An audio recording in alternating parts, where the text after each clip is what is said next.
بانی P T I کی 2 روز میں اسپتال منتقلی کا حکم۔ سپریم کورٹ آف پاکستان نے حکومت کو حکم دیا ہے کہ بانی کو شفا انٹرنیشنل اسپتال منتقل کیا جائے۔ بانی پی ٹی آئی آئندہ سماعت تک اسپتال میں رہیں گے۔ بہن ڈاکٹر عظمہ خان اور ذاتی معالج ڈاکٹر فیصل سلطان ان کے ہمراہ ہوں گے۔ عدالت نے 7 صفحوں پر مشتمل تحریری حکم نامہ بھی جاری کر دیا۔ لکھا، قید میں ہونے کے باوجود ہر شخص انسانی سلوک، ضروری طبی سہولت کا حقدار ہے۔ عدالت نے ہفتے میں 1 دن اہل خانہ سے ملاقات اور بیٹوں سے 2 بار فون پر بات کرانے کا بھی حکم دیا۔ صحت کی معلومات کو سیاسی فائدے کے لیے استعمال نہ کرنے کا حکم۔ عدالت نے بانی کے اہل خانہ پارٹی کو صحت کی صورتحال شیئر کرنے سے روک دیا۔ جسٹس شاہد وحید نے ریمارکس دیے، بانی پی ٹی آئی کی میڈیکل رپورٹ کو سیاست کے لیے استعمال نہیں کیا جائے گا۔ عدالتی احکامات کی خلاف ورزی پر فراہم سہولتیں فوری واپس لی جا سکتی ہیں۔ بانی کے خلاف تمام مقدمات، گرفتاریوں، زیر سماعت کیسز، سزاؤں کی مکمل تفصیل پیش کرنے کا بھی حکم۔ مزید سماعت 16 ستمبر تک ملتوی۔ قانون کا جائزہ لینے کے بعد اتھارٹیز کا یہ خیال ہے یہ آرڈر جو ہے یہ قانون کے ان 4 والز کے اندر نہیں ہے جو کہ کسی بھی سزا یافتہ شخص کو جو سہولیات فراہم کی جا سکتی ہیں جیل میں لاگو قوانین کے تحت۔ تو اس حوالے سے ان کی یہ تجویز تھی کہ نظر ثانی کے ذریعے وہ سپریم کورٹ سے رجوع کریں اور اس آرڈر کی مناسب ماڈیفیکیشن کی درخواست کی جائے۔ حکومت کا شفا اسپتال منتقلی کے حکم پر نظر ثانی اپیل کرنے کا فیصلہ۔ وزیر قانون اعظم نذیر طاہر نے کہا، بانی پی ٹی آئی کا شفا اسپتال سے علاج کرانے کے فیصلے کا جائزہ لیا گیا۔ حکم نامے کے دیگر نکات پر بھی مشاورت کی گئی۔ شفا انٹرنیشنل اسپتال میں میڈیکل چیک اپ سے متعلق مشاورت کی گئی۔ اتھارٹیز کا خیال ہے یہ آرڈر اس قوانین کے اندر نہیں جو سزا یافتہ قیدی سے متعلق ہیں۔ جیلوں میں بہت سے قیدی ہیں جن کے صحت کے مسائل ہیں۔ اس طرح کے میڈیکل چیک اپ نجی اسپتال میں ہوں تو دیگر ہزاروں قیدی بھی ہیں۔ سزا یافتہ قیدی کو سرکاری اسپتال میں علاج فراہم کیا جاتا ہے۔ تجویز ہے سپریم کورٹ سے رجوع کریں تاکہ بانی کا سرکاری اسپتال میں معائنہ کرایا جائے۔ اتھارٹیز کی تجویز ہے کہ سپریم کورٹ سے عدالتی حکم میں مناسب تبدیلی کی درخواست کی جائے۔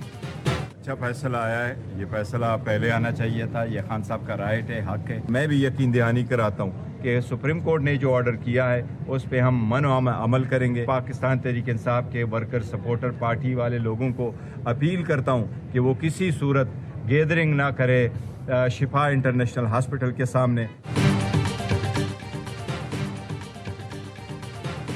تحریک انصاف کا سپریم کورٹ کے فیصلے کا خیر مقدم۔ بیرسٹر گوہر کہتے ہیں، یقین دہانی کراتا ہوں عدالتی فیصلے پر مینوان عمل ہوگا۔ ہم پہلے ہی مذاکرات کا کہہ چکے، حکومت کو سیاسی اختلافات کے حل کے لیے اقدامات کرنے چاہیے۔ وزیر اعلیٰ سہیل آفریدی کا کہنا ہے سپریم کورٹ کے فیصلے پر جلد عمل درآمد ہونا چاہیے۔ اسپتال کے ارد گرد پی ٹی آئی کا کوئی کارکن جمع نہیں ہوگا۔ کچھ عناصر انتشار پھیلانے کی کوشش کر سکتے ہیں۔ پی ٹی آئی کو ایسے عناصر کی نشاندہی کرنا ہوگی۔ مؤثر ڈائلاگ ہوں تو ضرور ویلکم کریں۔ سپریم کورٹ کا انڈیپینڈنٹ اور جو بھی حقائق ان کے سامنے پیش کیے گئے تو اس کے مطابق میرٹ پہ فیصلہ ہے۔ آج اس فیصلے کے پی ٹی آئی جو ہے وہ ویلکم کر رہی ہے۔ انہوں نے بڑی دیر کی، یہی سیدھا اور لیگل راستہ تھا۔ سپریم کورٹ کا فیصلہ آزادانہ اور میرٹ پر مبنی ہے۔ پی ٹی آئی قانونی راستہ اختیار کرتی تو یہ ریلیف پہلے ہی مل جاتا۔ رانا ثناءاللہ کہتے ہیں وزیر اعظم نے بہت پہلے اپوزیشن کو مذاکرات کی پیشکش کی، اپوزیشن سے مثبت رد عمل نہیں ملا۔ وفاقی وزیر طارق فضل چودھری کا کہنا ہے سپریم کورٹ کا حکم تسلیم کیا جائے گا۔ اس فیصلے سے ملک میں عدلیہ کی آزادی ثابت کر دی۔ وزیر اعظم کے پاس عدالتوں کے فیصلے کے برخلاف کوئی اختیار نہیں۔ وزیر دفاع خواجہ آصف نے کہا پی ٹی آئی کی اپنے بانی کے لیے این آر او حاصل کرنے کی خواہش نئی بلندیوں کو چھو رہی ہے۔ یہ شخص ماضی میں سیاستدانوں کو جیلوں میں ڈالنے اور سختیاں بڑھانے کا مطالبہ کرتا تھا۔ یہ قدرت کا انتقام ہے۔ تکبر کے ہمالیہ پہاڑ سے آج مارگلا کی پہاڑیاں بھی بلند ہیں۔ بانی پی ٹی آئی سے بہن نورین نیازی کی ملاقات کی اجازت ملنے پر نورین نیازی بانی سے ملنے اڈیالہ جیل گئیں۔ قاسم خان کو پارکنگ میں ہی روک دیا گیا۔ ذرائع کا کہنا ہے عرصے بعد بھائی کو دیکھ کر نورین نیازی کی آنکھیں نم۔ صحافیوں کے سوال پر بتایا بھائی سے ملاقات ہو گئی۔ اڈیالہ جیل میں بانی پی ٹی آئی اور بشرا بی بی کی بھی ملاقات کرا دی گئی۔ ملاقات کے بعد بشرا بی بی کو اپنے سیل میں منتقل کر دیا گیا۔ اس سے پہلے بشرا بی بی سے فیملی کو ملوایا گیا۔ بشرا بی بی سے ان کی بیٹی مبشرہ اور بھابھی محروم نساء نے ملاقات کی۔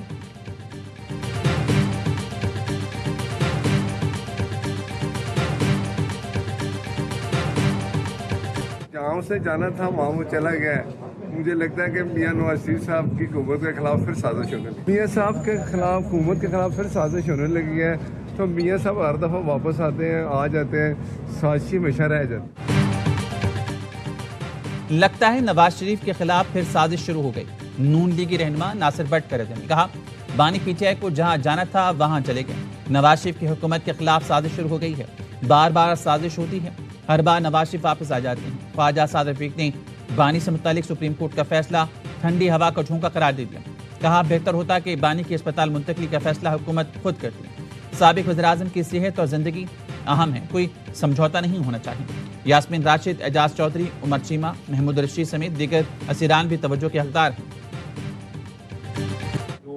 فیصلہ ہوا ہے اس سے پاکستان کا جو پولیٹیکل ٹمپریچر ہے وہ ڈیفینیٹلی نیچے جائے گا. پی ٹی آئی کی اب بہت اہم ذمہ داری ہے. جو سپریم کورٹ نے سہولت دی ہے وہ قطعی طور پہ مس یوز نہیں ہونی چاہیے. سپریم کورٹ کے فیصلے سے ملک کا سیاسی درجہ حرارت بہت بہتر ہوگا. تحریک انصاف کی ذمہ داری ہے سہولت کا غلط استعمال نہ کریں. سابق وفاقی وزیر فواد چودھری کی آئی نیوز سے گفتگو. کہا امید ہے نواز شریف, آصف زرداری اور بلاول بھٹو سپریم کورٹ کے فیصلے کا خیر مقدم کریں گے. سیاسی جماعتوں کی جانب سے اس فیصلے کو ویلکم کرنا خوش آئند ہوگا. کوٹ لکھپت جیل میں قید قیادت کو بھی ریلیف ملنا چاہیے. مولانا فضل الرحمان نے کہا دیر آیت درست آیت. بانی پی ٹی آئی کو بہت پہلے علاج کے لیے اسپتال منتقل کر دینا چاہیے تھا. مریض کو علاج کی ضرورت ہو تو فوری اسپتال لے جایا جاتا ہے.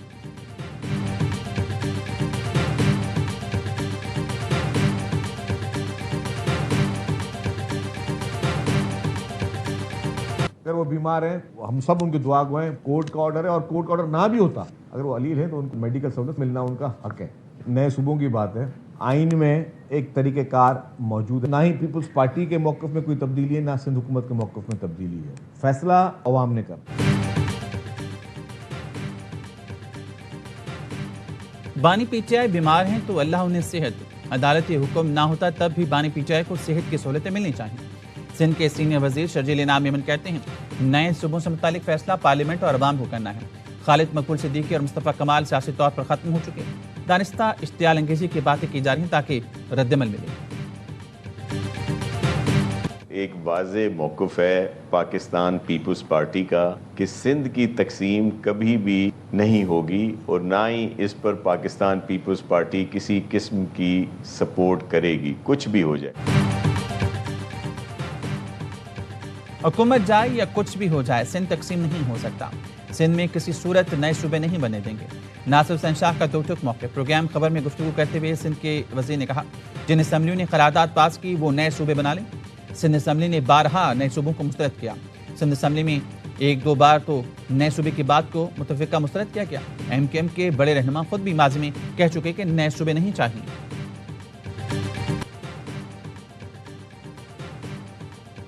امریکی ناظم الانبور نیٹلی بیکر کی اسلام آباد میں خیبر پختونخوا ہاؤس آمد.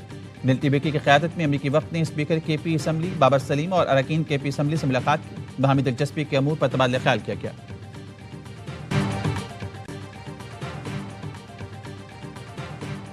گوگل نے پاکستان میں آفس کھول لیا.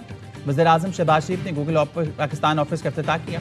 گوگل کے نائب صدر نے وفد کے ساتھ وزیر اعظم شہباز شریف سے ملاقات کی. وزیر اعظم نے کہا گوگل کے لیے پاکستان میں بے پناہ مواقع ہیں. گوگل کے نائب صدر نے کہا پاکستان کے ساتھ طویل مدت کی شراکت داری کے خواہاں ہیں. پاکستان میں ڈیجیٹل ٹیکنالوجی کے فروغ کے لیے مزید اقدامات کی ضرورت ہے.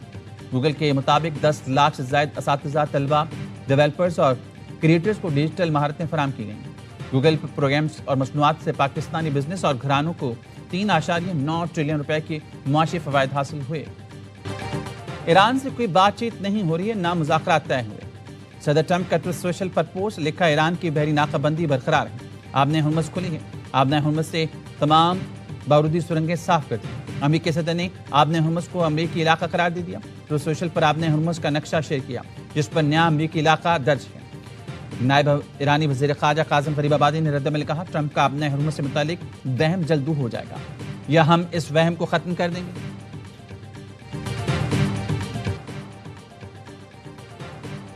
امریکہ آبنۂ ہرمز کھلوانا چاہتا ہے تو پہلے اسلام آباد مفاہمتی یادداشت پر عمل کرے. ایرانی چیف مذاکرات کار باقر غالیباف کا کہنا ہے امریکہ کو بحری ناکہ بندی اور تیل کی پابندیاں بھی ختم کرنا ہوں گی. ایکس پیغام میں کہا ہم اپنے شہداء کا بدلہ لے کر رہیں گے. شہید کمانڈرز مناب کے معصوم بچوں سمیت دیگر شہداء کا بدلہ لیں گے. جاہری کو سزا دینے کے لیے اپنی تمام تر توانائیاں بروئے کار لائیں گے. آبنۂ ہرمز میں ایک اور جہاز پر حملہ. عملے کا ایک رکن ہلاک، برطانیہ کے میری ٹائم ٹریڈ آپریشنز کا کہنا ہے جہاز کو پروجیکٹائل سے نشانہ بنایا گیا، انجن روم متاثر ہوا۔ عملے کے دیگر اراکین کو عمانی کوسٹ گارڈز نے باہر نکالا۔ ایران نے آبِ ہرمز میں متحدہ عرب امارات کا آئل ٹینکر روک دیا۔ امریکی افواج نے 64 تجارتی جہازوں کا رخ موڑ دیا۔ سینٹ کام کے مطابق 17 اگست کو 3 تجارتی جہازوں کو سفر سے روکا گیا۔ امریکی افواج نے دیگر 2 تجارتی جہازوں کو معائنہ بھی کیا۔ امریکی میڈیا کا کہنا ہے U S S George Washington جلد ابراہیم لنکن کی جگہ لے گا۔ ابراہیم لنکن 250 سے زائد دنوں سے مشن پر تعینات ہے۔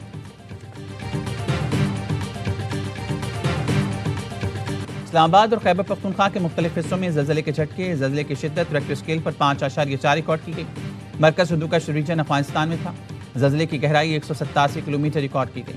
مردان، مالکنڈ اور گردنوا میں زلزلے کے جھٹکے۔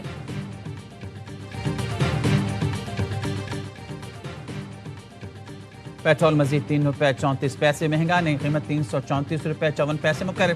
ڈیزل کی قیمت میں 5 روپے 27 پیسے اضافہ، 1 لیٹر 395 روپے 69 پیسے کا ہو گیا۔ اوگرا کی منظوری کے بعد پیٹرولیم ڈویژن نے اعلامیہ جاری کر دیا۔ وہ حکمران طبقہ جس نے کمیٹی بنائی ہے اور کہا ہے کہ ہم بریف کریں گے کہ ہماری مشکلات کیا ہیں، ہمیں آپ کی مشکلات پتہ ہیں، اور وہ مشکلات یہ ہیں کہ لگ رہا ہے کہ آپ جانے والے ہیں، آپ کا وقت پورا ہو گیا ہے، تو آپ اگر جانے والے ہیں تو ایک دو کام تو ٹھیک کر لو۔ کہیں ایسا تو نہیں آپ وفا کے منظور نظر نہیں رہے؟ ہمیں پتہ ہے آپ پریشان ہیں کیونکہ آپ جانے والے ہیں۔ امیر جماعت اسلامی حافظ نعیم الرحمان کا لاہور دھرنے سے خطاب، کہا اب نظام چلانے والے بھی اپنی ناکامی کا اعتراف کر چکے، یہ ڈیلیور نہیں کر سکتے۔ شاخوں کو اجھاڑنے سے نظام صاف نہیں ہوگا، جڑ سے اکھاڑنا ہوگا۔ سرکاری بابو بڑی گاڑیوں سے اتر کر غریبوں کا ٹھیلا اڑتے ہیں، بیوروکریٹس خود کو آقا اور عوام کو غلام سمجھتے ہیں۔ پیٹرول 225 روپے اور بجلی سستی کرنا پڑے گی۔ پیٹرولیم لیوی کے خلاف جماعت اسلامی کے کراچی میں گورنر ہاؤس کے سامنے بھی دھرنا، تیسرے روز جاری۔ شرکا کا پیٹرول سستا کرنے کا مطالبہ، پشاور میں بھی گورنر ہاؤس کے سامنے دھرنے میں بڑی تعداد میں عوام کی شرکت۔ سب سے زیادہ ریونیو جو ٹیکس میں آتا ہے وہ کراچی سے آتا ہے، لگتا پورے پاکستان میں۔ سندھ گورنمنٹ کے اپنے ریسورسز بھی ہوں گے، فیڈرل گورنمنٹ بھی فنڈ کرتی ہے چیزوں کو، ٹیکس سب سے زیادہ کراچی دیتا ہے۔ کیا وجہ ہے کہ مس مینجمنٹ کی وجہ سے کراچی آج ایک ایسی پکچر پیش کر رہا ہے کہ وہ ایک پریزنٹیبل شہر نہیں لگتا؟ کراچی بد انتظامی کی وجہ سے مثالی شہر نہیں لگتا۔ سب سے زیادہ ریونیو کراچی سے ملتا ہے، پورے پاکستان میں لگتا ہے۔ وفاق کی وزیر اطلاعات عطا تعالق کہتے ہیں وزیر اعظم نے بھارت کو پہلگام واقعے کی غیر جانبدارانہ اور شفاف تحقیقات کی پیشکش کی۔ وزیر اعظم کی پیشکش سے ہی بھارت کا بیانیہ مر گیا۔ پاکستانی قوم اور پاک فوج جنگ نہ لڑتی تو دہشت گرد دنیا بھر میں گھوم رہے ہوتے۔ کراچی کے علاقے ماری پور مچھر کالونی میں مبینہ پولیس مقابلہ، 3 ڈاکو مارے گئے۔ 3 ڈاکو دکان میں لوٹ مار کر رہے تھے کہ پولیس پہنچ گئی۔ پولیس کو دیکھ کر ڈاکو نے فائرنگ کر دی، ایک پولیس اہلکار معمولی زخمی۔ پولیس کی جوابی کارروائی میں 2 ڈاکو موقع پر، تیسرا زخمی اسپتال پہنچ کر ہلاک ہوا۔ مارے گئے ڈاکو کے قبضے سے اسلحہ اور موٹر سائیکل برآمد ہوئی۔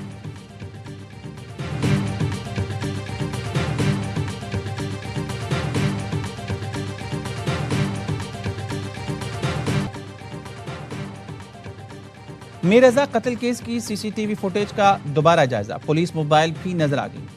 فوٹیج میں لاش کے مقام سے چند گز دور پولیس موبائل دیکھی جا سکتی۔ سی سی ٹی وی میں 5:45 پر یونیورسٹی روڈ پر ایک پولیس اہلکار موبائل سے اتر کر جاتا دکھائی دیا۔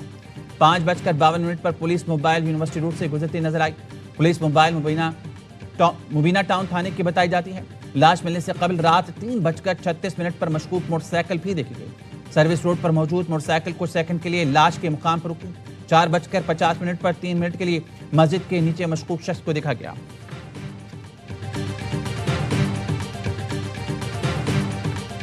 بیرون ملک جانے کا خواب پاکستانی نوجوانوں کے لیے ڈراؤنی حقیقت بن گیا۔ انسانی اسمگلرز کے باعث عراق میں 30 پاکستانی زندگی اور موت کی کشمکش میں۔ عراق میں محبوس اور جیلوں میں قید پاکستانی بدترین تشدد کا شکار۔ نوجوانوں کو بہانہ کر کے تشدد کی ویڈیوز بھی اہل خانہ کو بھجوائی جا رہی ہیں۔ متاثرہ نوجوانوں کے لواحقین نے وکیل کے ذریعے صدر وزیر اعظم سمیت دیگر کو خط لکھ دیا۔ نوجوانوں کو غیر ملکی کمپنی میں ملازمت دلوانے کا جھانسا دے کر عراق لے جایا گیا۔ اب ہر پاکستانی کے بدلے مزید 10 سے 20 ہزار ڈالرز کی ڈیمانڈ کی جا رہی۔ بلوچستان میں آپریشن رد الفتنہ 3 کے تحت سیکیورٹی فورسز کی کارروائیاں، 9 دہشت گرد مارے گئے۔ سیکیورٹی ذرائع کے کہنے ہیں خفیہ اطلاع پر زیارت اور ہرنائی کے درمیان پہاڑی سلسلے میں آپریشن کیا گیا جس میں 8 دہشت گرد ہلاک ہوئے۔